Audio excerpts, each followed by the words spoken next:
Computer. Got it. Thanks. All right, hey everyone, thanks for coming again. Happy New Year. Well, so tonight is going to be kind of it's a fun thing. Brian, Justin, and Ryan discovered a flaw in the design of the composite video generator that we did the last couple of times. And so this meetup is going to be about fixing that. And I think it's worthwhile because it's an interesting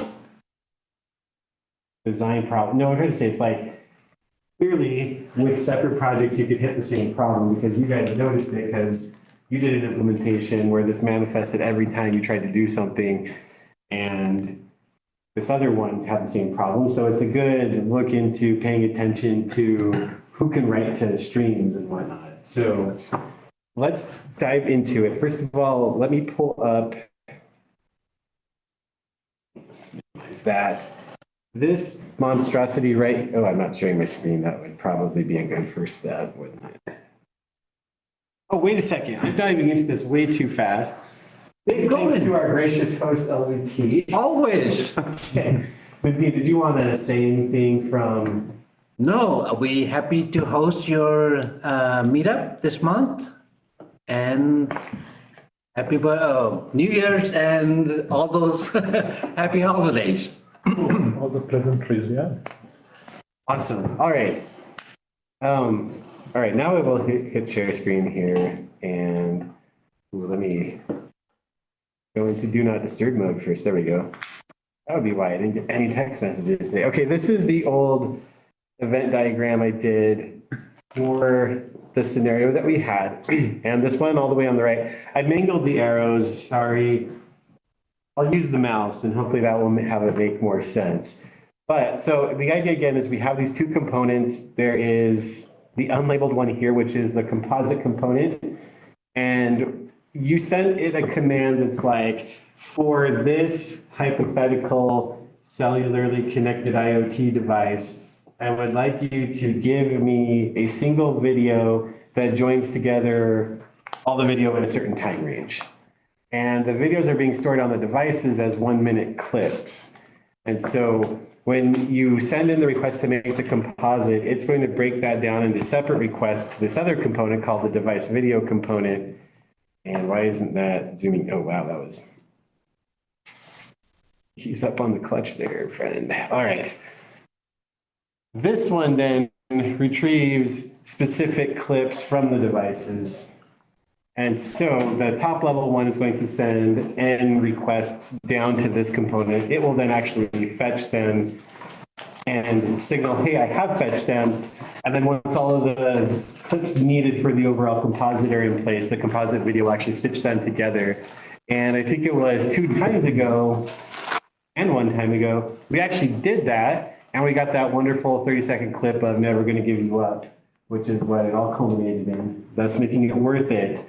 But there was a problem with it. So I'm going to demonstrate the problem, and then we'll go to the diagram and understand why the problem is there, and then we can brainstorm on solutions. I have a solution, so I can run the code and it won't have the problem in question anymore.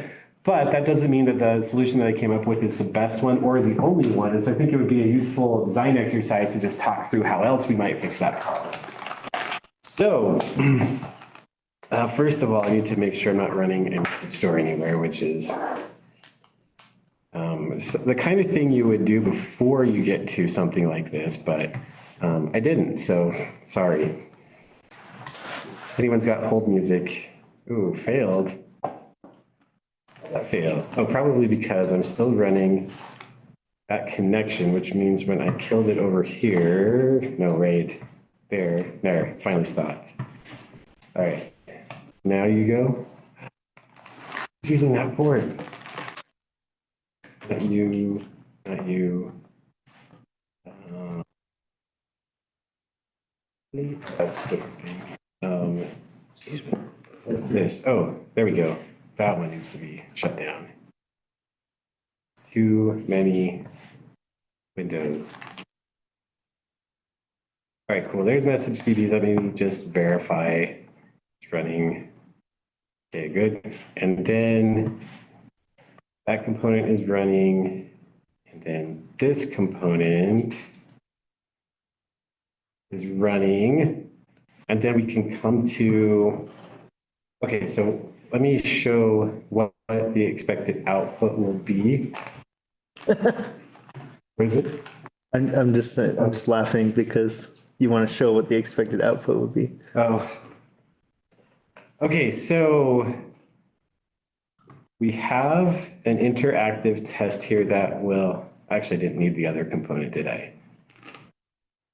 Okay, so on the left, we have a test script that's going to run, and it generates two different retrieve commands and sets the correlation stream name to different workflows. That's an important part of the design.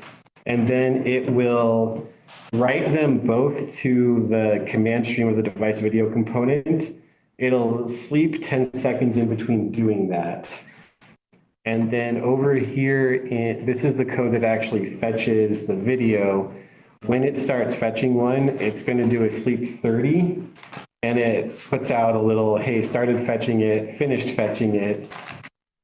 So what will happen is this write will occur. The component will pick it up and start handling it and pretty quickly get to this point where it says I've started fetching it. 10 seconds will pass, then it will write the second command. It won't act on it yet because it's still handling the first one for another 20 seconds or so. And then it will say finished fetching and then resume processing of that command. So I'm going to go ahead and Ruby test interactive, trigger expected, unknown error. You don't know what it's going to be. You'll have to wait to see it happen. All right, so there's our started fetching the video in the lower left. Oh, hey, Nathan's there.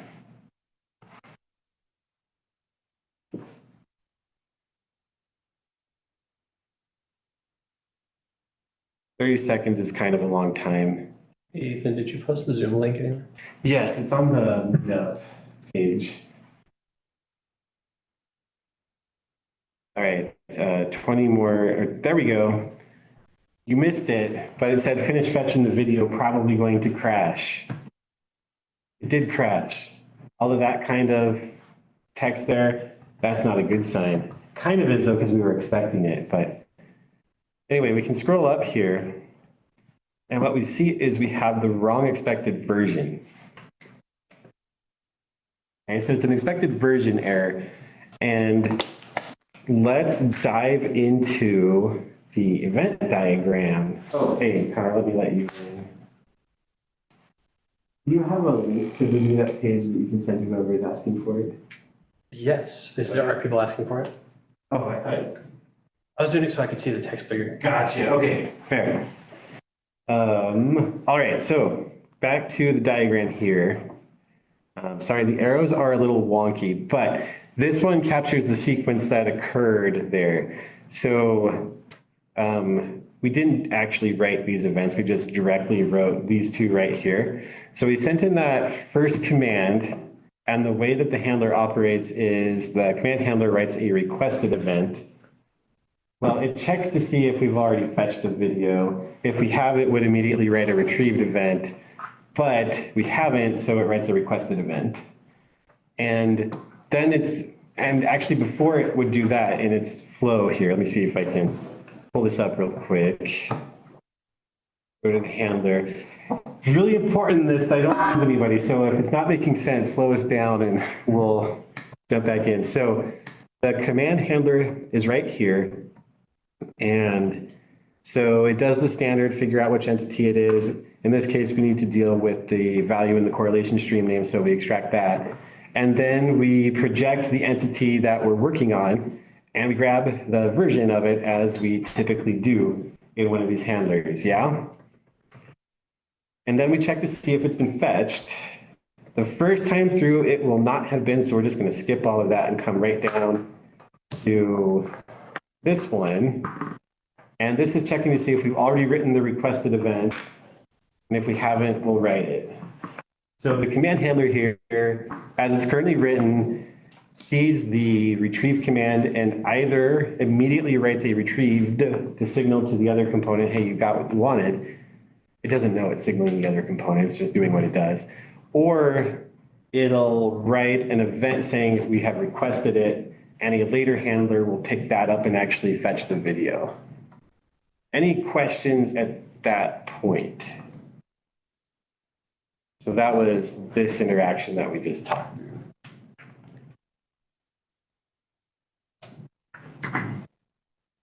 And that text is really small, so I can zoom in a little bit there. Okay, let's move on to the next handler then. It's the requested handler. And that is in handler's events here. And this handler, same kind of start off, which entity are we dealing with, project the entity along with its current version. Have we already fetched the video clip? First time through, we haven't. So we're going to skip all the way down to here, where it will then use this fetch dependency that it has to actually go retrieve the device, or sorry, the video from the device. So if this were an actual cellularly connected IoT camera, this is where it would now make a communication over the cell network to retrieve a video clip, which translated into English means slow and error prone. Okay, so that's this code right over here. To simulate that slowness, we have the puts message here saying, hey, we're going to start doing it. And then we sleep for 30 seconds to simulate that slowdown, right? Now, during the 30 seconds that that is processing, that second command got written. So when we're handling this, we see it hasn't been fetched. And that's going to take 30 seconds because that's the way I coded it. In the real world, it wouldn't be exactly 30 seconds every time, obviously. But while that's processing, 10 seconds into that 30 is when this command was written by the test. Which, what does it do? It projects the stream down here. It doesn't find a fetched event, so it's like, oh, this hasn't been fetched yet. And then it writes a requested event to the device video stream because it's queuing it up. That's what it does. 20 seconds later, the fetch finishes and the handler that's currently processing this event goes to write the fetched event, and then that's where we saw the explosion. So if we go to the message store here, what would I expect to see? The two retrieve commands, and two requested events. And that's what we have: retrieve, requested, retrieve, requested. No fetched. But no fetched because it crashed. Yep. And anyone other than you two, do you care to hazard a guess as to what happened? Well, I mean, if it's the same request, why is it checking for fetch when it can, it shouldn't have that other requested in there? If we, This one right if here. it's an identical request, isn't it? Different workflow potentially. So think of it as two different composite videos, but they both end up including the same clip in them. So like at some point in time, Oh, okay. you want a minute before. Yeah. It could be like five, Could be like two separate users requesting the composite video. it could be overlap, but not exactly the same. Exactly, that's right. So what went wrong? It seemed so solid before, but handling this one and writing this event, which occurs in time after this event is written, because remember, the commands are being processed by a consumer on this category, and the events are being processed by a different consumer down here. And different consumers operate at their own cadence. And the error that we got was an expected version error. Would that be the workflow? Elaborate. Well, it seems like the workflows wouldn't line up with what it expected. I need to check the error more. I don't know why you would get a version error. The only reason that would happen is when you call write and you send it a version, the version has changed, is different than the one that you said I expected to be at this version. So we can walk through it. What does the handler do for? What are you fetching the entity by? Just using the entity store here. Device, okay. Yeah. So guiding along here, when you fetch it with that first one, has the video been fetched at that point? No. No. So you've got to fetch it. And roughly how long does that take to do the way this is coded? 30 seconds. 30 seconds. When did you fetch the version? Before or after that 30 seconds? Before. Before. So you fetch a version and cache it, and 30 seconds go by before you actually attempt to do the write. Something's getting written in between the fetch and the. Exactly, exactly. This command right here, if I could draw this out better in time, there's a whiteboard right there, but I don't know how remote friendly the whiteboard is. But if you imagine, if you do a sequence, at the start you have first command comes in and the requested event is written, timer starts going. 10, and it projected the stream right here and got, at that point it would be Just the an one expected version requested of one. event. Yeah. 10 seconds later, another command comes in, projects the stream. It's like, oh, it hasn't been fetched yet. I'm going to queue up my request. Expected version of what, 2, I guess. at this Yes. point, yeah. 20 seconds later, once it has finally fetched it, it's like, oh, I'm going to write my fetched event. And when I projected the stream, it was currently at version 0, so that's my expected version for the stream. So the stream's version changed while it was fetching the clip. Yeah, while you're handling the first request and you fetch it, the database is saying, yeah, in this stream, there's only one message, right? And that's part of the entity that gets returned is the version. And then the next time that the next request is written, that changes how many things are in that stream category. And so then it starts handling things. And when the first one goes to write after 30 seconds, then the database says, hold up, there's more things in this stream than you originally thought through the framework. Yep, exactly. Yeah. And so what happens as a result? Well, Let it restart and then it proceeds. yeah, you let it restart. It springs back to life. It's like, oh, cool. I got this message. It picks up the requested. Has it been fetched? No, because we never successfully wrote the fetched event, even though we actually did retrieve it from the device, incurring the cellular charges and everything. And it goes and fetches it again, provided no other requests come in. Right. While it's doing it the second time, it will then just go ahead and write the fetched event and appear to work correctly, unless you're monitoring. Yeah, Which let one it still do? crash in your log. Yeah, exactly. It's wasting bandwidth. In this particular example, that's not good. Bandwidth ain't cheap. It's also a poor user experience. Totally Wait poor. for the Yeah. component to boot up again, like another minute or so. Absolutely. And then furthermore, because these take so long, theoretically, it's possible that it will never complete if a constant enough trickle of requests for the same clip keep coming in. You'll just It's like never get rage it. clicking the button over and over again. And then you'll go to your Slow log. clicking too. I mean, it doesn't take a high rate there. Yeah, especially if it's a large file. I mean, in this, it's always 30 seconds, but it's variable what would happen with the cell network. So I want to point out, the 30 seconds is not required to make this to. Right, yeah. I exaggerated it just. We have a component that processes business orders that come as a batch. Closed one, a sales event happens. It may produce 4 orders at once, or even 100 orders at once. And those orders all go in and compete with each other in this way. Yeah. So even though we have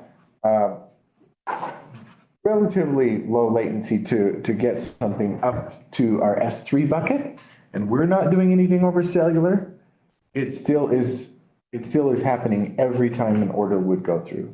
Was happening before we implemented the fix. In the case that it isn't starved out and never completes, it's tempting to think, oh, it'll resolve itself, which is true, but it's sloppy as heck. There is a flaw in this design, and becoming aware of a flaw like that, I wouldn't accept that, and I didn't. You guys pointed it out, and I was like, suck, we've got to figure this out. So, I do have a question though. 'Cause Yeah.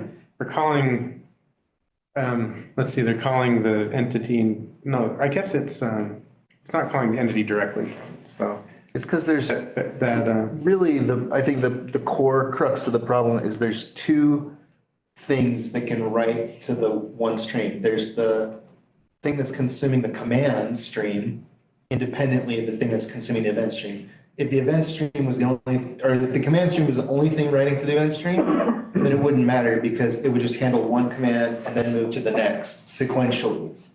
But because I there's two things writing to that one event stream in parallel, then you have the conflict.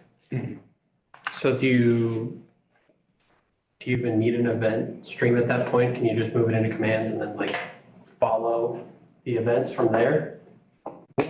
Well, I don't know, do we want to talk about solutions right now? There's like 4 or 5 yeah, that we thought. There's quite a few. hold that thought, because it's a good one. The one last thing I'd want to say is when I first started looking into this, I was like, wait a second. Funds transfer component, the event stream is written to by both the command handler and the the command consumer and the event consumer.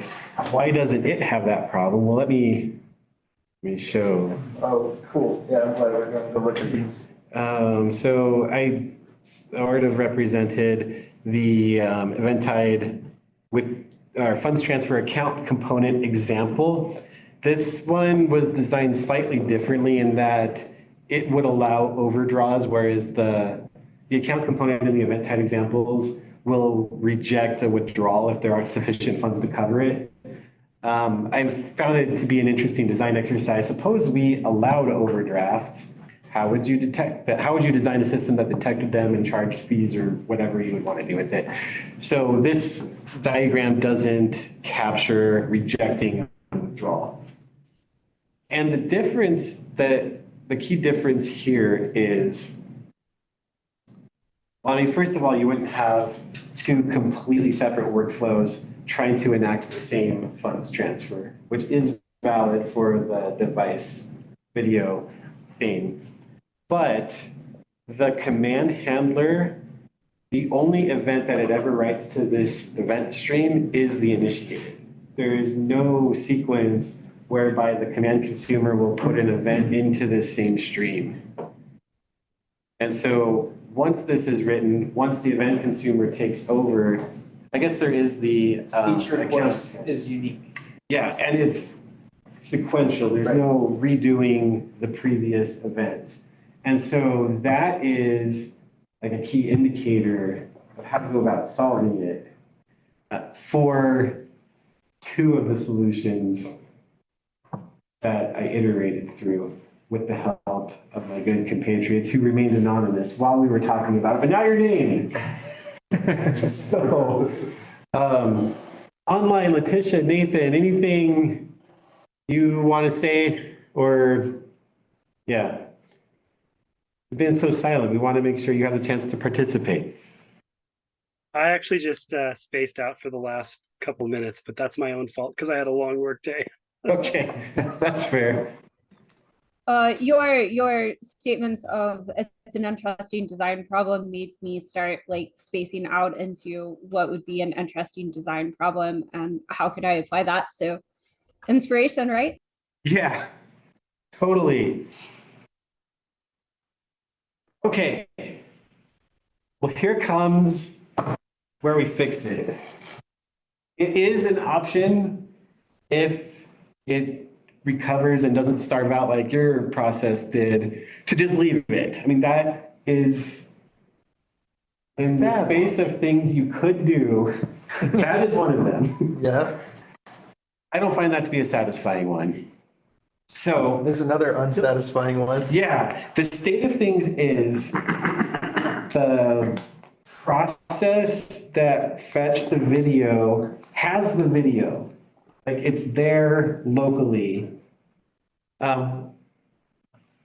When I think of building these, it's not because you need Kubernetes and Docker containers to run event type components, far from it.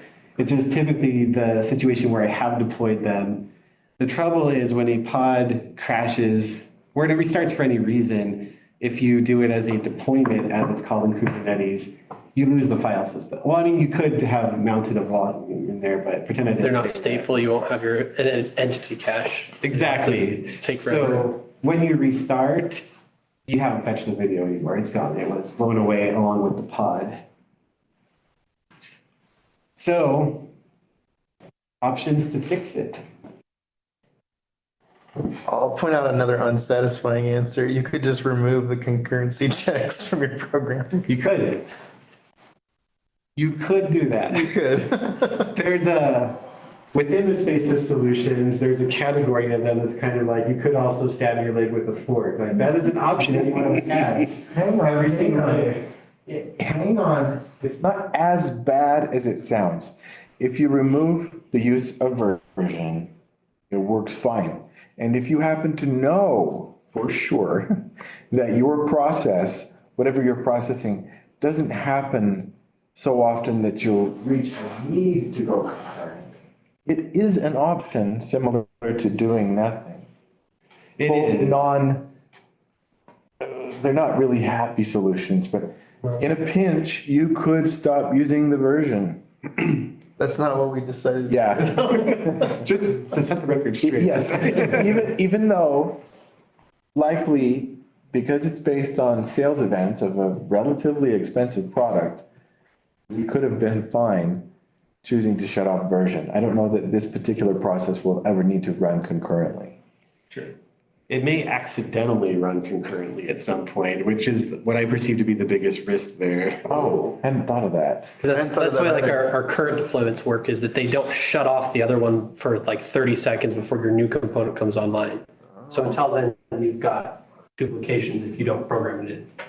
So there is a risk. Wait, Yeah, there's wait a minute. risk. You're telling me we're already running concurrently for brief periods? Yes, because of the way ECS accidentally starts stuff up. It's like It's good for web stuff because you want your other web server to come online because they're stateless.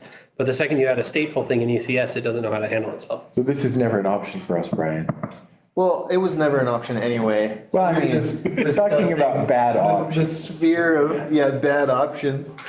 But So what we have is ignore the problem, just let it work itself out and pray that you don't get a sequence of interaction that would starve the process or make sure it never completes. There is disable the expected version check. And thus far, we're all in agreement that those are non-satisfactory solutions. But in the most dire of circumstances, potentially to buy you enough breathing room to get to a better one. And something desirable in all of this is we would like to not fetch the clip twice, because that adds up. Like LT in particular, you would understand the cost of that. Cellular at your scale ain't cheap. Don't reveal the number, but I'm just going to speculate wildly from my brief time here that that's a significant chunk of the technological operating budget of the company is paying for all that bandwidth. It is. yeah. Yeah. Okay, so I want to write these down, but I want to write them down. And can I? We can pivot the camera. Camera will Could also pick that up. pivot the camera. Can we point the camera at Where's the the? iPad? You could adjust it from here. But Oh. yeah. He's unplugged. That is so silly. The time I was here, I thought, can I erase this? Sure. Is the rule still? I think this is just. This is actually humor, so please delete that. Okay. Work. That's that giveaway. Next to the shin bone. Okay, and you're gonna point this, so solutions. One, ignore Yeah. and pray. awesome. Hopefully it's not inverted for them. It neat. may be inverted, but I think you can actually. I think it's inverted for us, but not for them. Oh, There you go. There we go. Yeah, Nathan, Letitia, is that coming mirrored or how we typically write letters in English? Well, so I think I would have to switch this video with the shared screen. So I don't know for purposes of recording if you want to stop the shared screen, so this is the main thing everyone would see. Thank you, that is a great point. You can also pin, yeah. How's that? And now it's perfect. I can see it without issue. Okay, good stuff. And then our second solution was to disable the expected version check. And I think, remembering all the other solutions considered, I think that's where we draw the line between, let's just go ahead and dismiss them right out of hand. Or only in the direst of circumstances where it's like we're losing $1 million per minute that we haven't fixed this problem. That's the get paid and go home option. Yeah. $999,999 per minute. No, we're still good. These are considerations, but once you add that one extra dollar, we're down here. What are other options? Don't write when you handle events to the same string. So don't like write to that, instead move it to like, I don't know, handle the, I don't remember, requested and also the fetched in like one step. So check to see if you were able to fetch. Solutions there. So write the requested to a different stream than the fetched. Right. Yeah. I guess I saw two solutions. I don't know if they're two solutions or one part of the same. I'm calling them different because I passed through both of those Oh, okay. and actually settled at one of the two that you mentioned. They're both two solutions, even though the top one can be applied to the bottom one, because you could theoretically like have another stream and just write both messages, but to a separate stream. I don't like that idea because it kind of makes the history less fun. I mean, it's a single, item, Right. single entity. So why are we having to put it in two different streams when it really is one concern? Right. Yeah. So. But then the second one is what you were originally thinking, whereas you just write one message instead of two messages. I could think of one other one that is kind of in the same spirit of these, but it does avoid the duplicate fetching of the video from the device. And it would be more up, I'm trying to say, like, your day-to-day work and skills that you bring to the table would be very much involved in realizing this one. Because one of the assumptions we said was we're running in a container whose file system is lost when we restart. Oh, you store it in some temp drive that remounts? Yeah. Well, just use the entity cache like you're supposed to use the entity cache. No, I'm thinking more like even lower level than that. Oh. What if we didn't lose the storage when the pod restarted? Oh.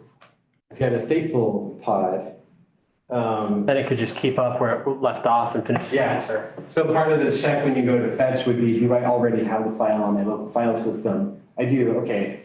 It didn't take 30 seconds that time, it took milliseconds. So, One day. Brian, how to word that? when were we Persist- gonna produce a collection in the entity? Did I just spell that wrong? Is it Was that persist- word? Solution? What? Or is it Wasn't, ENT? didn't we have a solution where you I think that's right. produce a collection in? English takes me sometimes. Or was Persist- that a that's different right. problem? It's two separate entities, is that what you're talking about? No, we had an, So there was some point. where- Can you in also this stop case, just a little bit? Yeah, sorry. Oh, yeah. That was a separate problem. It was a different one. Yeah. so in that scenario, wouldn't you be worried about, in this one, worried about corrupted, half-written? Well, that's what it saves, is that you also can program inside of it so that if it's, unfinished, it finishes it, or if it's corrupted, it, refetches the entire thing. But you wouldn't really have that.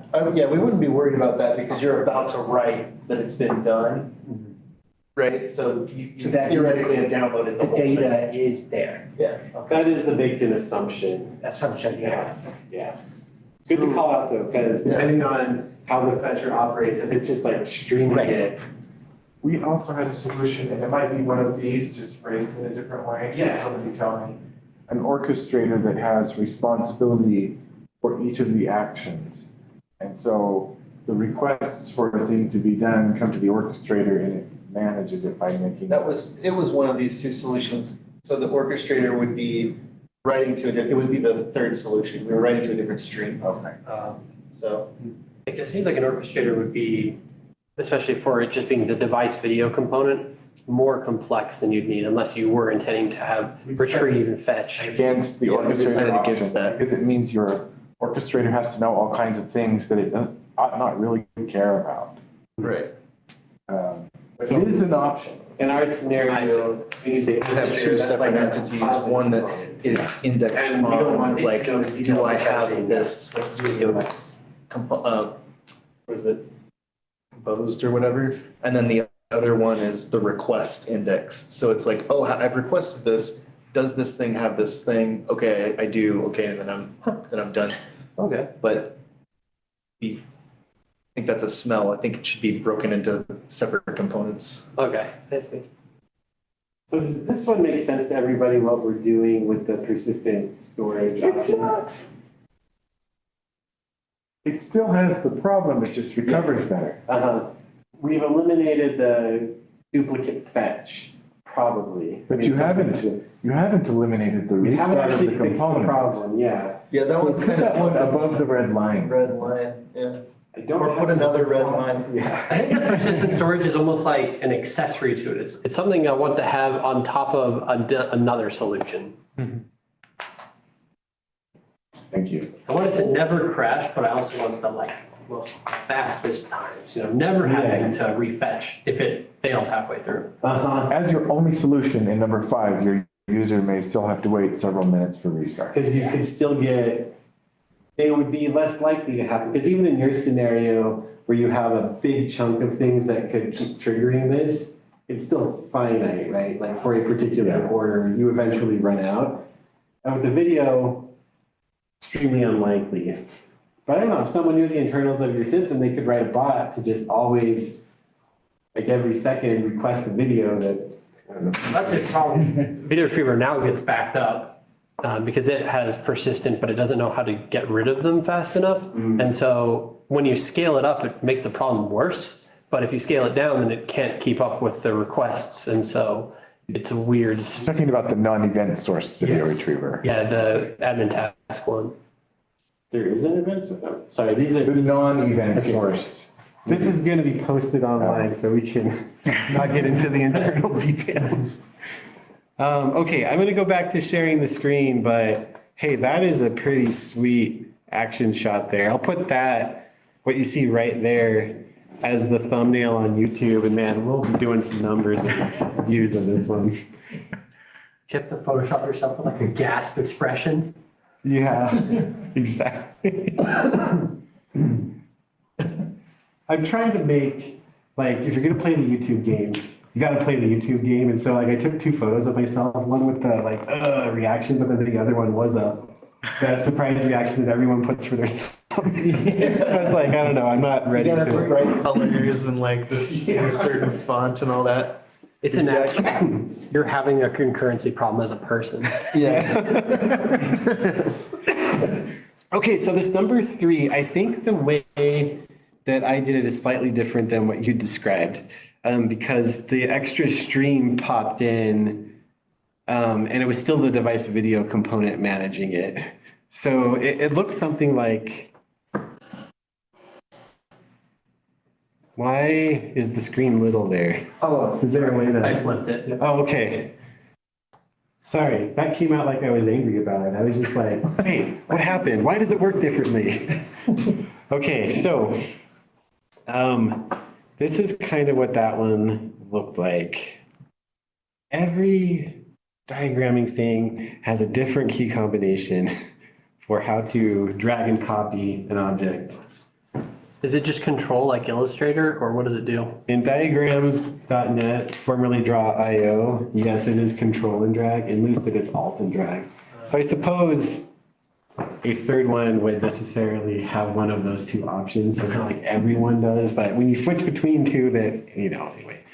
Sorry. Okay, so here's what I came up with for it was to do a sort of, it's not a reservation stream, but it was to say, hey, what if we put all of the requesteds in their own stream?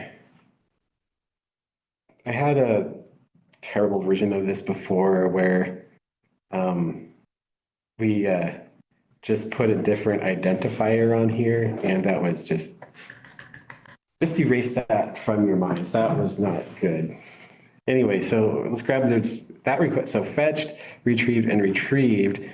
They would then end up down here in this stream like so. So the command handler just always writes a requested event to this one stream that would capture all of the requests. Because honestly, the outside world doesn't care about the requests. The only reason we had them in here was when we have finally retrieved the video, we need a way to tell the workflow that was asking about it that it's there. And because we're dealing with events where we only get these heartbeats of a message that we're handling, we need some record that it was asked for that we could then project across to find out, hey, now that I've got it, who needed to know about it? From that point forward, then we could just immediately tell them it was retrieved. But until we actually have the clip, we need to queue up what all those requests are. And this worked. Was not able to reproduce the problem with this design.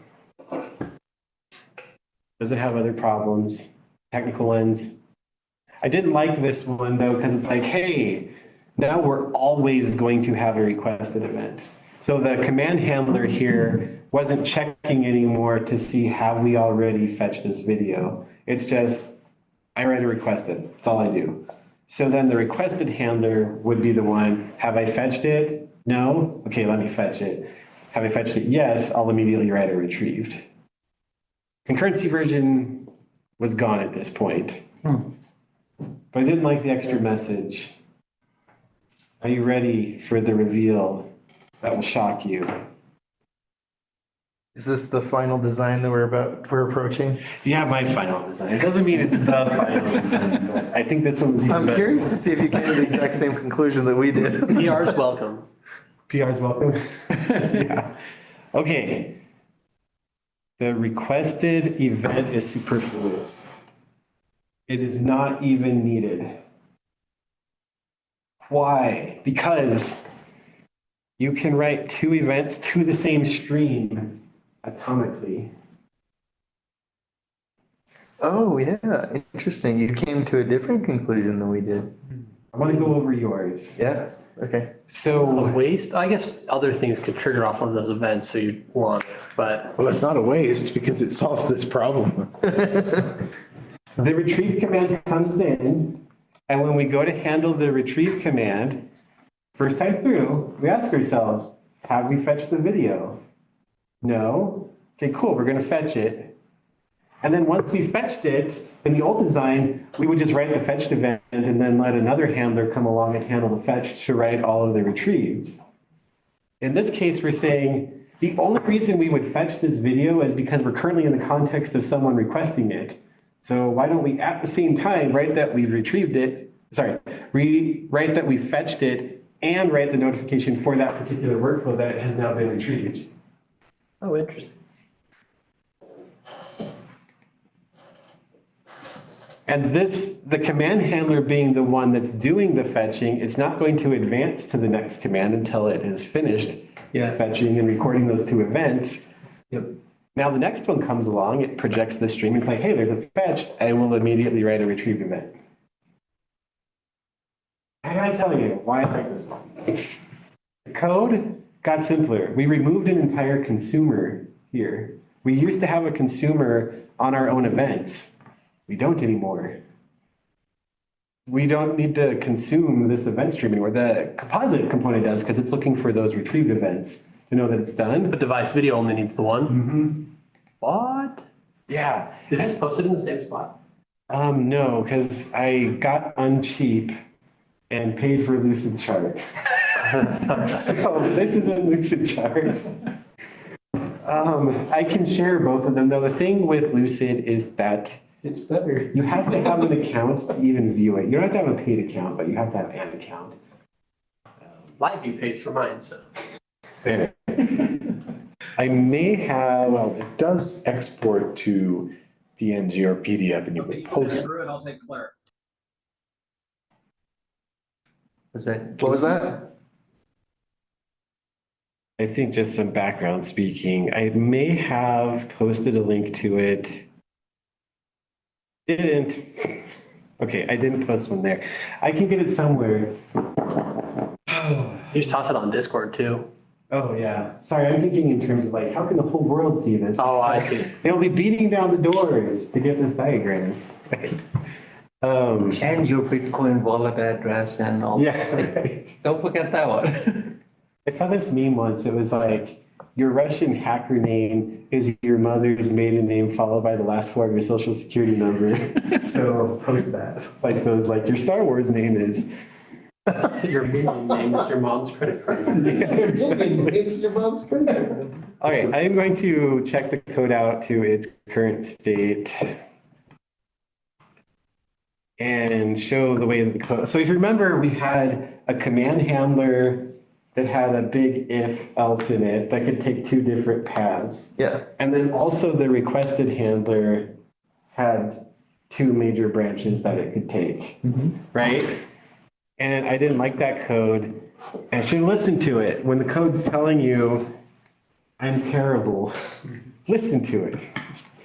So now here is the one command handler. Same kind of stuff. You know, we got to figure out which entity we're dealing with. Now, in this case, the idempotence check, we only check to see if it has been retrieved. Because I would contend, and I will pause and let everyone reflect on this before I keep yapping. I contend that this stream cannot exist in a state. Okay, 1 second. Assuming we're starting from a greenfield project and we didn't make this change to an already running component, you cannot have one of these streams in the state where it has been fetched but not retrieved. Does everyone buy that? Do you agree? Because that's a critical point to the way the component's currently written. Yeah. I guess it's a very safe assumption. We'd never, unless something was horribly wrong, have them flipped. Yeah. Can't happen, right? Yeah. Postgres would have to have some sort of a spasm to let that through. Time travel was involved. Yeah. Or someone had access to the database and wrote something just to be funny. Exactly. And if that happened, you've got problems that are beyond the scope of a single Disciplinary component to action. fix. That's an HR problem. There you go. This does like slim it down a ton. I'm just looking at your commit Yeah. between the two. Yeah. So the only thing we need to check now is, has it been retrieved already? If it has, that's when we bail. We know we've processed this message before. So then the rest is, okay, we read in one event or two events. I don't know, but we'll make an array to hold whatever it is that we're going to write. This is just kind of a mechanical thing so that we don't have to declare URI twice, code style preference of mine. The one thing that matters is, have we fetched it? If we haven't fetched it, or in Ruby speak, unless we have already fetched it, I really like unless. I'd hate unless else, but unless, just one unless, it works for me. Unless else. It's allowed. That's weird. Yeah, and also I'm not a big fan of unless not. Oh, geez. Yeah. Unless not else. Is To be fair, I'm not really a big fan of, I'd rather just do if not. That's fair. Unless it's nice if it's a one line, you know, like if it's Yeah, like do that. this unless that. Right. Yeah. Yeah, that's why I like to use it. If It's I just were, like the way my brain like reads things easier, but I realize that it's like nicer for. It's like say, I don't know nothing. What does that mean? if I were working on a project with other people, of course, I would do whatever. Keep it socialized, but We use unless too. I just think like my brain prefers to read like if not. I have to think about unless sometimes. it's fair. Letitia, were you going to say something? Oh, didn't realize I unmuted. I got quickie. I was thinking really hard. There's something I'm missing or I missed in like the retrieved and fetched, that there's something about the statement of I won't ever have a retrieve without a fetch state that isn't sitting right, but I haven't put my finger on it yet. Okay, churn on that, because if there is an issue there, Can I try to take a stab at it? yeah, sure, let me put the diagram back up. The reason is because he's using an atomic right. Fetched and retrieved are always written together. A fetch If you're is, ever going to write a fetch. if you ever write a fetch, First, and write it an atomic right with a retrieve. Just write it into the code. I do not write a fetched unless I also write a retrieved. And that's part of the framework. The framework lets you do an atomic right. To the same stream. Yeah. Yeah. We couldn't do that across streams. So when he said, have you wrapped your mind around that this will never happen? The way he made that happen is by telling it that it must. And Postgres is able to obey that rule. Right. So if something was going to happen in between those two things, for instance, is maybe I'm not understanding an atomic right? Maybe I don't have a good definition for that. Is this essentially in a transaction? Yes, So if the retrieved, if for some reason both don't get written, the transaction will be reset and neither will be written. exactly. Okay. And I know from previous discussions around this that we need the fetch to, what is the difference between the fetched and the retrieved commands again? Good question. So the fetched event is saying we went to the remote device and we've pulled back the clip. It's like downloaded, and then the other one's like, hey, your request is done. Yeah, so fetched is the component telling itself, we have actually retrieved the video and stored it here. And then the retrieved event is the terminating event for the retrieve command.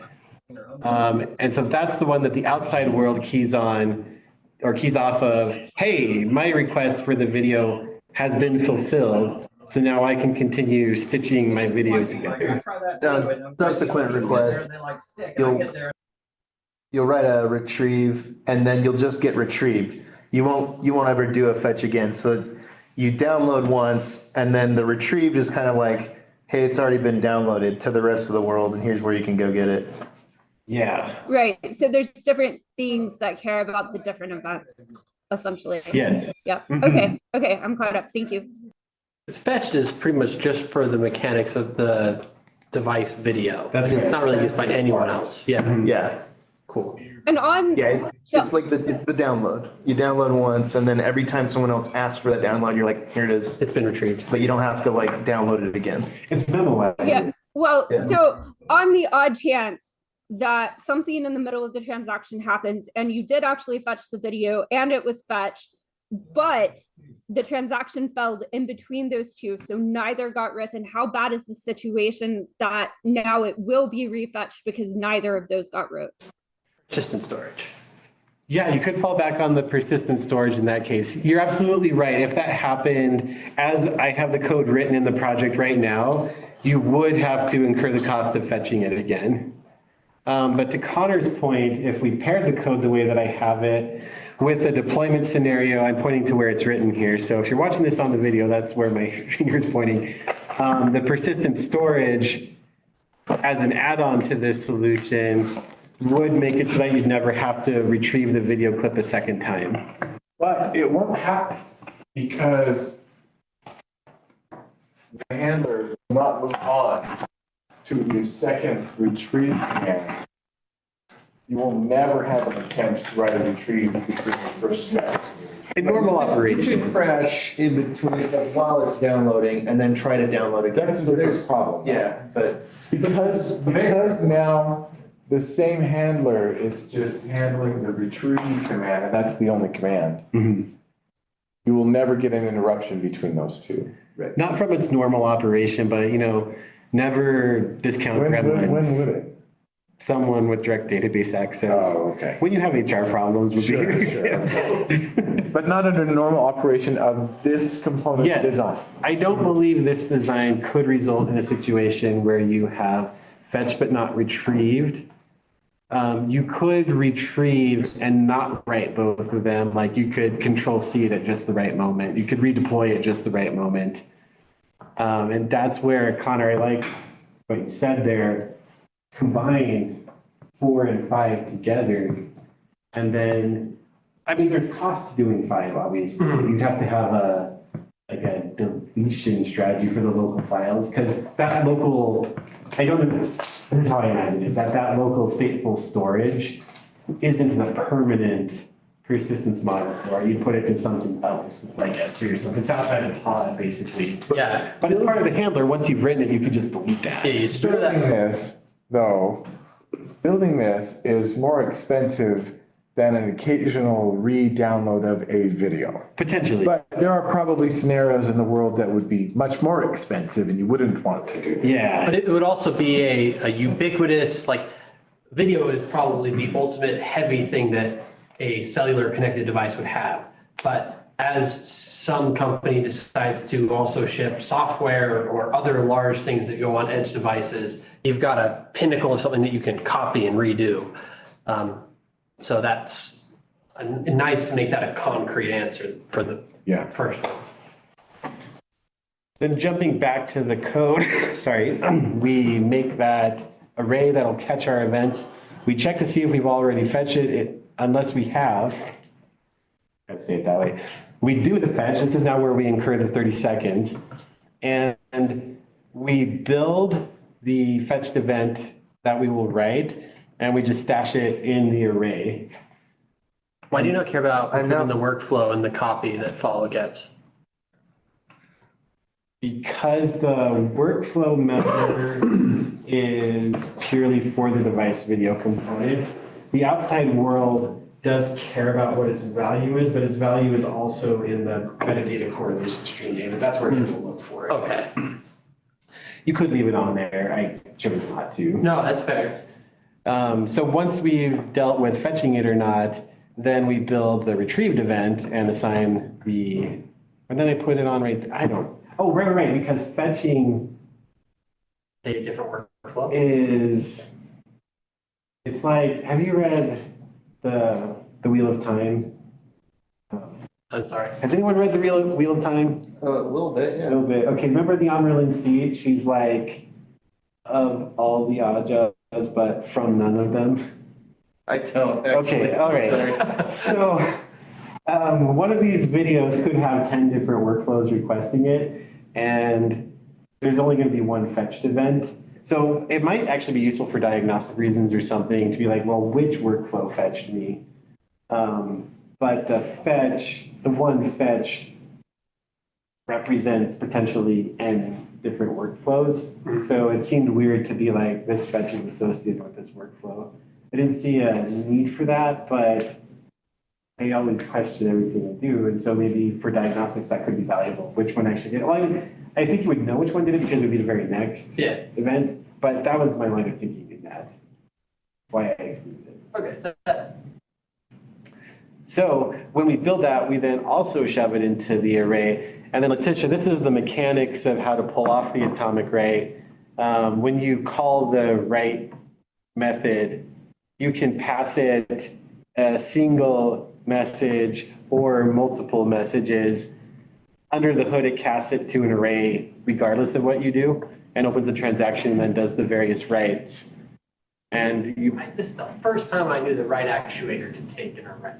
yeah, you can. I've always just duplicated my writes. And when you write it, you just write it with what the expected version would have been as if you were writing one, and the library handles all the bookkeeping around that. You want to change that because if it crashes in between writes, then you've done something without, and then you'll do it again. Well, I wondered about that because I was like, it seems like a really weird edge case where you would have like a transaction, these two separate transactions fail. But if you can have it as a single write, that's sick. Yeah. Yeah. Nice. So I that, just thought of like another way, just watching this. To solve it? Yeah. okay, give me 1 second and then share it, please do. So yeah, we got rid of a consumer and an event. And the code for this now feels very much more like a pipeline rolling down. You know, like those old piggy banks where you drop a coin in and then it would roll, and when it got to the one, it would fall through. That's totally like my mental model of how event processing works. And now this handler feels more like that too. And, oh yeah, sorry, I just want to demonstrate that it works real quick. Let's see. Let me just freshen up the message store, because this is typical in operation. When you have a bug, you just blow away the message store and then you restart. Well, You don't do that. in locally. Yeah, locally you do. You don't have that luxury in production. No. So, let me, oh my goodness. Here we go. Let me start the component and then rerun our writer here. First event goes in, we start fetching it. We're sleeping for 10 over in this script. So I don't know, 3 seconds from now, there's the second write. And you know, this is going to be, oh, no, never mind. We'll see. There's another put statement once it has finished fetching the video. And I didn't need 30 seconds to make the point. You could have done 1 second and Yeah. like 3 seconds. There we go. Finish fetching the video. If it doesn't crash momentarily, you solved the problem. And I'll pat ourselves on the back. So we look back in the message store. Retrieve. Notice the order difference here. When we had the error before, it said retrieve requested, retrieve requested. Then we got the error. We got retrieve Another and then retrieve. retrieve. That's an independent handler, consumer, sorry. Yeah. And then we see the fetch and retrieve, which are written together. There's no way we can tell from here. We have the recorded because I still have the stupidly aggressive snapshotting on here from the last time that we met. Oh, fun. And then there's the other retrieved event. And this is a position recorded. Yes, yeah. I have it set to an interval of 2. Okay. Just to really make sure we got snapshots, because that's what we talked about last time. Oh, that wasn't the only code that got simpler, by the way. And then Brian, I will shut up and you can do This is fun. This hash that we had, there used to be 3 different states that a request could be in. It had never been requested, or it had been requested but not fetched, or it had been requested but not retrieved. Well, now there isn't the requested but not retrieved state. It's either it hasn't happened at all or it has been retrieved, because that's all atomic now. And so was able to pull out at least 2 methods from the entity class and all of the associated tests. So like Connor said, if you go and look at the commit that committed this, like it's real heavy on the deletion of code, which I find so much more satisfying than writing code. You deleted a large chunk of code and made it errorless. Yeah. So, Brian. Okay, so the first thing that I'm just gonna piggyback off of your design, and I want to preface that I think I like this is better, but there's just another way of thinking about it, is that you could get rid of the retrieved event entirely and then just have a timestamp for when it gets fetched and write a fetched event, or get rid of the fetched event entirely and then just do the retrieved, but have the retrieved do the download only when it has not been retrieved before. So in the handler, you just have like an if statement, like, have I been retrieved before? But the question is, like, do I have a date time on my entity for the retrieval?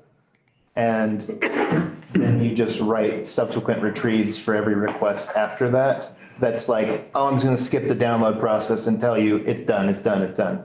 Just Interesting. repeat the retrieved message. Yeah, you just repeat the retrieve message over and Fetched over and again. retrieved at least once, the first. And if you ever want to know when it was retrieved, you've got a date time stamp, or maybe the ID of the message it was retrieved on, or whatever you want to record as the, like, this has happened. And if you want to go look and when it happened, here's the reference. So essentially, that Yes. would work. I really think that would work. What would the code look like for Instead it? of the fetched, it's like a flag saying, oh, this one fetched it. Yeah, just in your handler, you have a little, Instead of 2 messages, just like, put it all in your one. idempotency check, you just have a little check that says, hey, do I have this thing on my entity that tells me I've already downloaded the file? And if I do, then I'm just gonna write, oh yeah, I did it, and here's the data from the entity You already. could have a flag that says, instead of a fetched message, one that says this one fetched it. So you can know this one actually, I don't know if it's useful. Sure, yeah, you could reference the message, you could say, this is where it was fetched. Or a time, or all of them above. Timestamps better than a Boolean. And then, I think the way that we ended up doing it was, we had, let me try to think about this. How do we do it? Justin, do you have your laptop? Yeah. Trying to recall. You are welcome to use it. Let me just pull up our Lucid chart and that'll help me remember.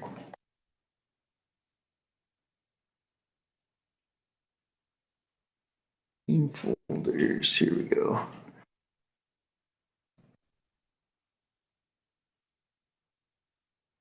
No, my code is wrong. Your idea is right. My real fast implementation of it is wrong. Are you sure? Yeah. The way that I coded it, right? I'm sorry. With the fetched event, the way that I coded it, I think is correct.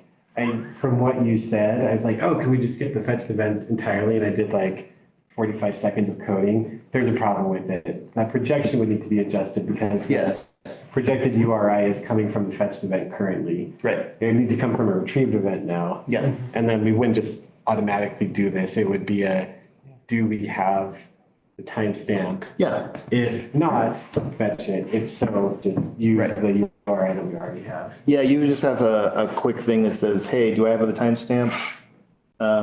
If I do, then I'm just gonna write what's on the entity already. Yeah. And then if not, then I'm gonna continue down my code block. I like yours more.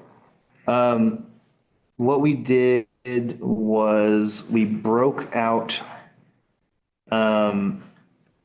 so we did something a little different. We used a separate type of event, but we just write it directly off the command. So we did like, the first one was fetched, and then whoever's listening to the stream listens for either fetched or retrieved is what we did. But and for our case, it wasn't fetched or retrieved. It was, hey, I've stored this or I've already stored this. Okay. So it was like either, yes, I've stored this and you can move on, or I've already stored this and then you can move on. And then the handler had to know. But I like the single message better, I think. So the calling party is watching for one of two events. Right. To know it can continue its workflow. Right. Okay. Stored or already stored. Okay. What's your general feeling about the use of already? Messaging. We've gone back and forth several times. It's like bloat. We kind of like sat there and debated it for a while, because what we really wanted to know was if you're looking, what we really wanted is if you're looking at the message store, it was plain to see what it was actually doing. And so like if you were just writing stored, but then like there was some different data on each stored event that you'd have to like check to see, okay, when was it originally stored? Then you have to like go down this train of thought to figure out. But if you're writing an entirely different event, then you just know when you look at it, you're like, you don't have to think about it. You're like, It's more human readable representation of what actually happened. I already stored this for you. Don't think for a second that I just did this. I may have done it a year ago. And if you're a human looking at these event names, the titles, you can see immediately from the title that this happened previously. Did that message get written more than once? You already stored? yeah. Yeah. It'll get written for every request after it's been stored. Every subsequent. So like, I wouldn't speak generally to the word already, but the idea of watching for two different events for a success case feels a little weird to me. If using the event time count component example, if you sent a withdrawal, you would need to look for two different events because there's a rejected case where the withdrawal is rejected because of insufficient funds, or Oh, there's a that's true. success case. So that one, feels normal because it's two messages for We two also different have a outcomes. store failed message Yeah. that The thing that offends my sensibilities is that in the success case, I've got to watch for two different events. I don't think mechanically that would be hard to code. Why does it offend your sensibilities? Because it's a more accurate representation Right. to someone who comes investigating what happened. And that's what event sourcing is. What happened? This is more correct technically. I'm thinking of it from the consumer standpoint, that whether or not you already have it is an irrelevant detail to me as a consumer. So I don't like that I have to look for your mechanism for retrieving it. Sorry, I don't mean your Justin's. I'm saying like, I'm the calling component and you're the called component. You're the afferent, I'm the efferent. But it's in the stream that I read from, but I don't really. But it is the nature of that lower component that I do things once for you, so you don't have to pay for doing work more than once. And knowing that detail seems not huge. But generally, it's rubbing you the wrong way still. It is, I think I like the one that you like too. I think just having some data on there might be better to interface with than changing the message type entirely. Yeah, I guess it depends on what you mean. Okay, if I say to you, store this for me, and you respond to me, it is stored, then it's the same meaning every time you say it, even though you've done it once. But if I say to you, store this for me, and say, I stored it for you repeatedly, it has a different implication in English. You know what I mean? It's almost saying like, yeah, I did that again, rather than it's been done. You see it's a nuance difference. Definitely, yeah, something different did happen. Yeah. The question is, does the caller care about the detail? So I am very hesitant to speak like for all cases and all time about things. I'm not saying you don't do it or you did it wrong. I'm just saying that like, it feels a little weird. So the caller may or may not care, and yes, we're kind of making them have to care, but you can be producing an inaccurate representation of what happened if you mislead people who aren't super careful about looking at the detail of the timestamp that you use and when it really happened. I don't know. This is why I asked, so you push back on the way I'm thinking about it. And maybe that is more valuable to not have the caller have to care, rather than to try to pander to humans who might be careless. In Brian's suggestion where we remove the fetched event altogether, the timestamp of the first retrieve is when it happened. What timestamp do you put on the second retrieved and the third retrieved? The same one that the first one had. Is that what you would do? The events could all have a different, like their own. They could have like a when they process occur. time and then Yeah. when it actually. But that's in the was downloaded. metadata already, right? Yeah. So would you put the original fetched and retrieved moment on all the tasks? I actually like Jerry's suggestion where you say it was retrieved by this message and then you like give a message, like sequence or something that you can go reference. Put it in the subsequent messages, details in this. Yeah, where you're like, hey, it was stored and here's the message that did the storage and it's like As this an other. attribute or as metadata? Well, whatever if you want to use it to do the check, then it would be as an attribute. So that would be if you retained the fetched message. The retrieved messages would have a link to the message That- where it was. Yeah, the original retrieve where it actually Okay. downloaded the thing. You could say message Yeah. that downloaded this and then give it like a, I don't know, even a message ID or like a position or something where global position that you want to go reference. And then you just put that on every subsequent message and it's like, yeah, I already did that. Here's the one that did it for you. That triggered in my mind that if you could do it completely without the fetched event, that would work. I didn't code it right. There's other changes that would need to happen. Yeah. The fetch would be nice if there's any kind of like telemetry you want to capture. Yeah. And being able to have that link back to it, I think it's hard because this is a hypothetical-ish use case. I know LVT does this process, different code and all of that. What I mean that is unknown is like, what are the specific user use cases around this? And what do the operators of the company need to have to diagnose it and do that all correctly? That's all hypothetical to me at this point. You could put the telemetry of the fetching process into the single message.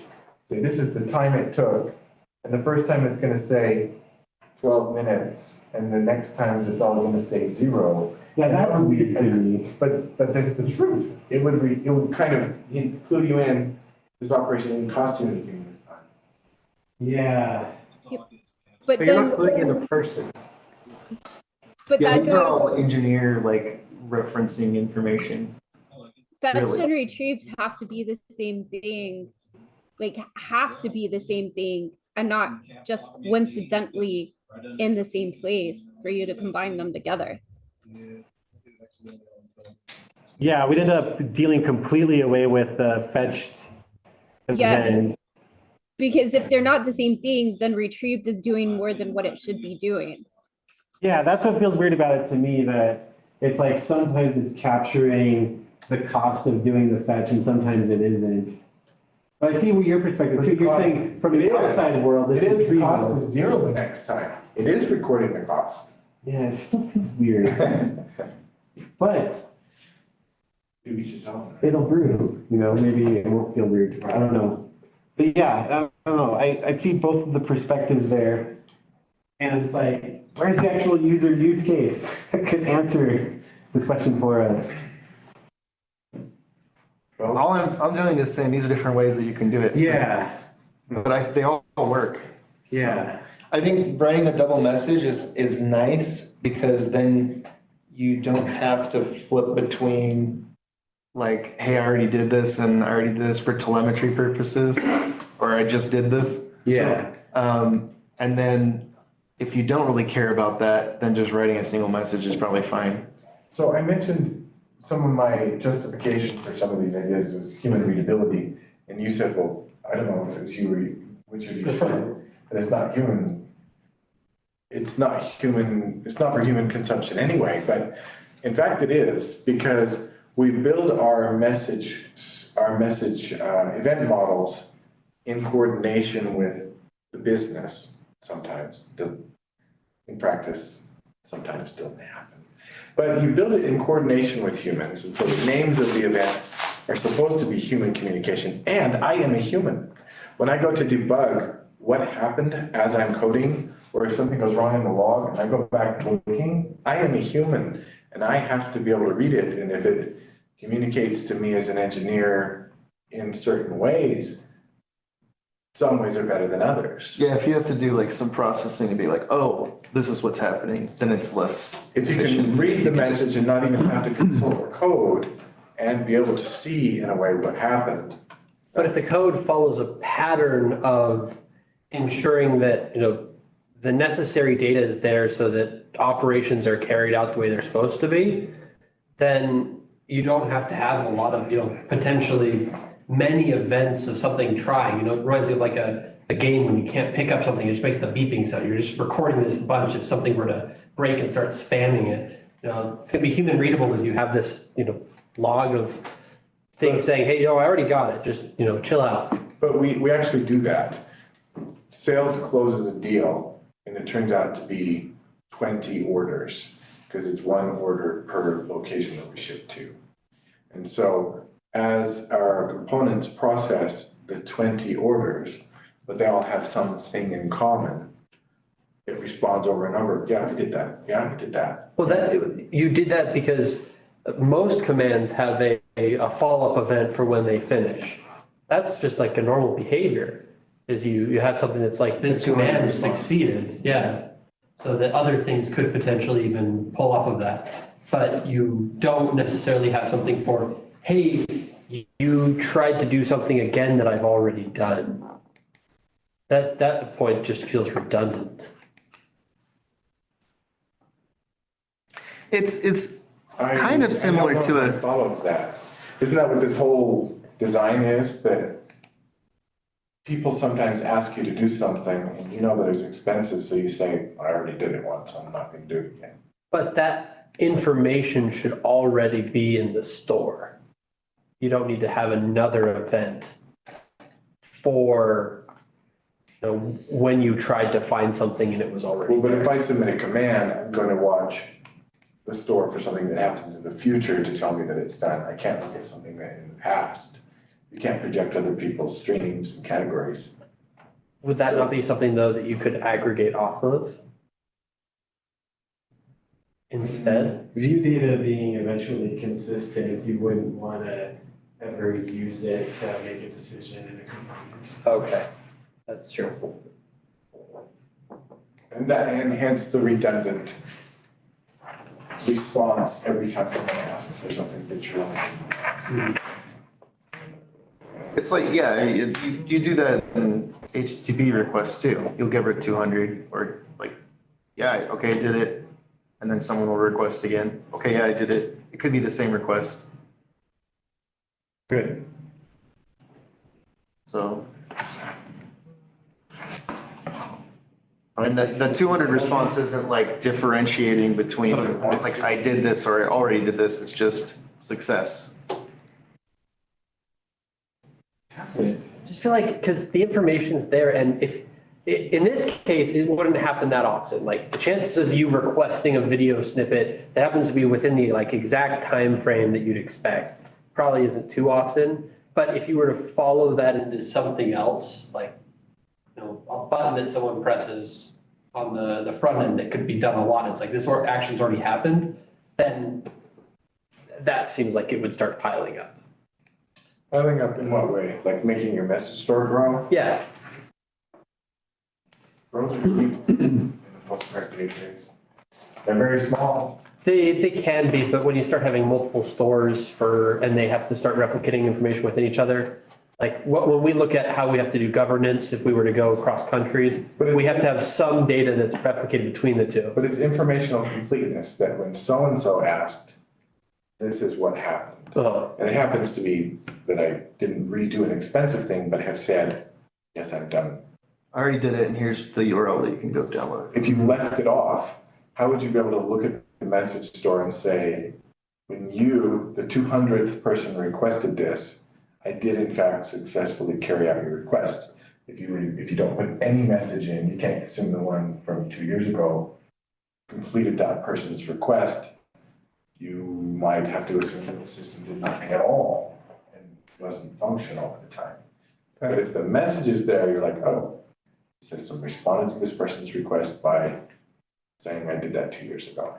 And there wouldn't be any issues if the thing handling the commands were to go down and then all of a sudden get, you know, several requests in a row. I don't know, they would handle sequentially, so it wouldn't.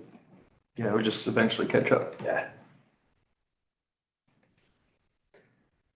All right, well then, bringing the plane in for a landing, we talked through 6 different solutions, 7. They were all yeah. versions of this though. Yeah. Yeah. We didn't, like, we couldn't keep our self-respect and do number 1 and 2. 5, useful idea, but not sufficient all by itself. But 5 compared with 4, or 6, which would be ditching the fetched event, which is interesting, but has trade-offs that I think the telemetry would be less clear to your point. I like the idea of separating, like having an event to capture the fetch and the retrieval, even though mechanically we wouldn't need it. I think there might be some value in that, but I don't know, because we don't have an actual use case to dictate what the requirements are there. You might want to listen to the fetch, have something that says, oh, now this exists, and then there's one that Something might. deletes it, the garbage collection. Yeah, So you know when this thing lives. maybe you don't store them forever. Yeah. You could do that without just the flag on the retrieve, but it's a little more visual if you. Yeah.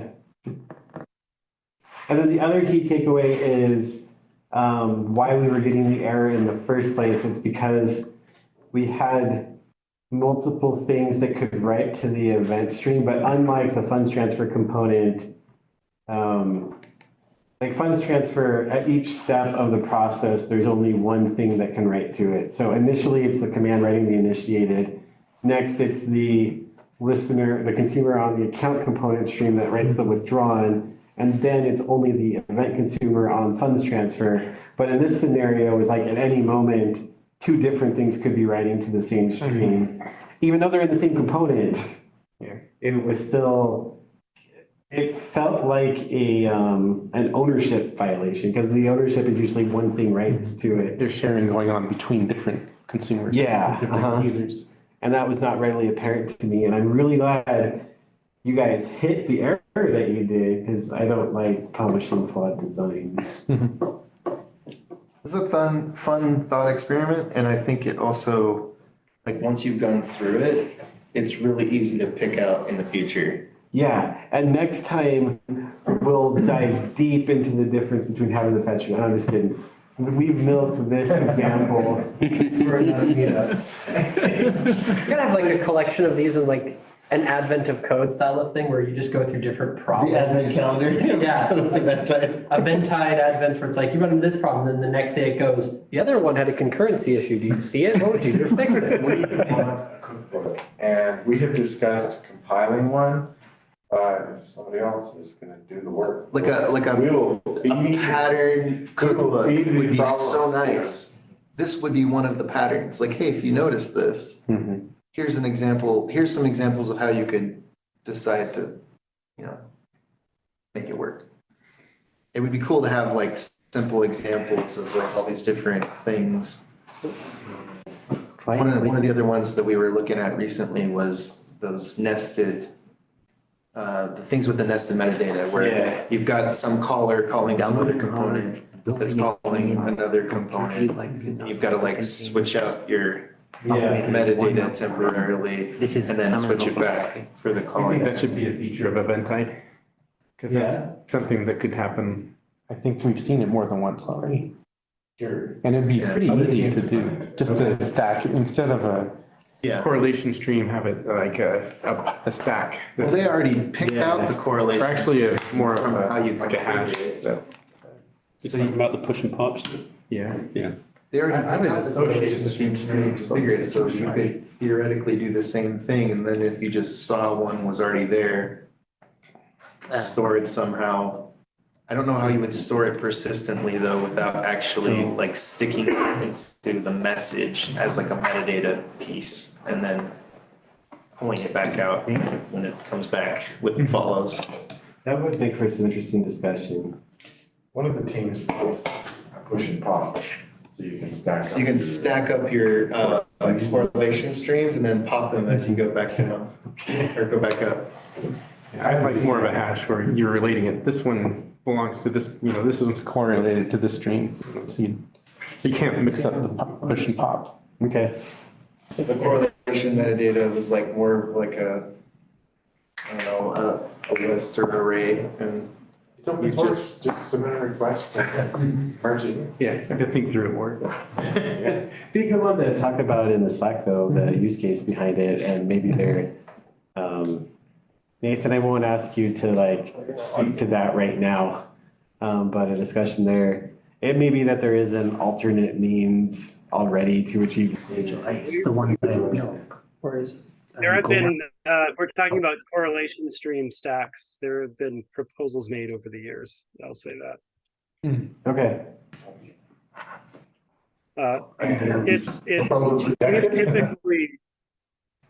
We have typically approached the problem by storing the correlation stream, the outer process on the entity and restoring it. In the subset. that's what we did. That's what we did. It's not hard to do, it just feels like something that could be done automatically by the framework. When we first went to do it, we realized we could, and we thought, is this forbidden? Yeah, we did, we were like, are we doing something wrong? Nope. So it's good to hear you say that that's what you've done. Well, cool.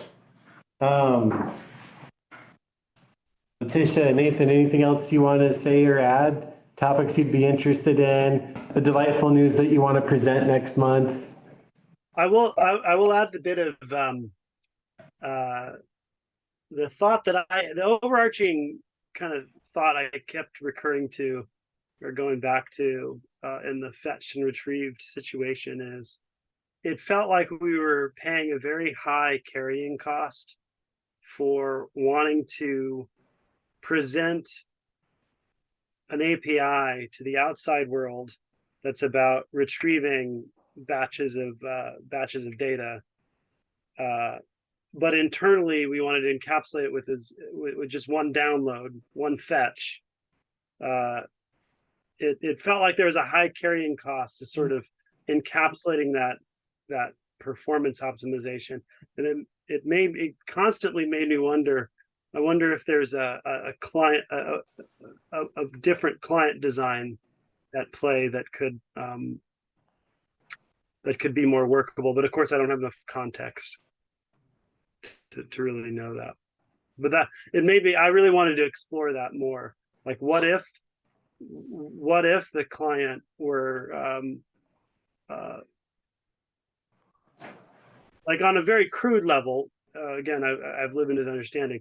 What if the clients were aware when there's a need to fetch a large batch of data, and instead of providing individual retrieved events after what seemed like sub batches of the larger payload were retrieved, what if the client understood the state through PubSub? What if the client understood the state of downloading overall? So I don't know if that's possible or viable, but I was definitely wanting to explore that. Okay. Yeah, like why do we have a notion of fetching a large batch of data and then all of these individual retrieve commands here and there? It seemed yeah, I couldn't get my head around it. Like if the client knew what's been downloaded and what hasn't been, it also could change the way that it operates. Because I don't know. Anyway, I'm rambling on too much. I should probably just say that's an area of exploration I wanted to go down. What would that look like? Are we correct in understanding that you would love to present on that next month? Just kidding. I don't feel like I have enough context. If you want to, Ethan, though, I'd be happy to like get on a call and talk through it further. Because at this point, I'm not sure whether my inclination towards looking at that as a line of thinking is even remotely sensible or not. Okay. Yeah, let's do that. Cool. Just ping me on the Slack anytime. Okay. If it goes anywhere, I'd be happy to put something together. No, I can't make any promises about how much I could put into investing in preparing for a meetup. But if it goes somewhere, I'd be happy to. If it goes somewhere that we coincidentally end up with something that I could present on, I'd be happy to. Okay. Awesome. Well, thank you. Yeah. This has been a journey, and like my eyes are opening. When we go through stuff like this, we're actually dealing with in our work. See the list of solutions, it feels good. It's fun to, like, I realize we may get one more meetup out of this example. It's interesting though. I think it's a really, if it pans out, that would be an interesting thing. But like so many meetups are so episodic. Yeah. It's like, here's this JavaScript framework. Or like, here's how to do a form like this. And like just really being able to dive deep into something is, and I've enjoyed that. So thanks for bearing with it, everybody. LVT, thank you again for hosting us. And we did this a little bit early because you guys had a different schedule where next Thursday wouldn't have worked so well. And I was like, if we don't have LVT there, we're going to be a skeleton crew. So we're totally, thank you. Yeah, it's great. Pleasure. Letitia, Nathan, thanks for joining us. Any last things you want to say? Thank you very No, much. just thanks for. I've enjoyed it. Yeah. No, you go, Letitia. I'm done. I was just thank you. Yep. Thank you as well. Cool. Well, I will stop the recording.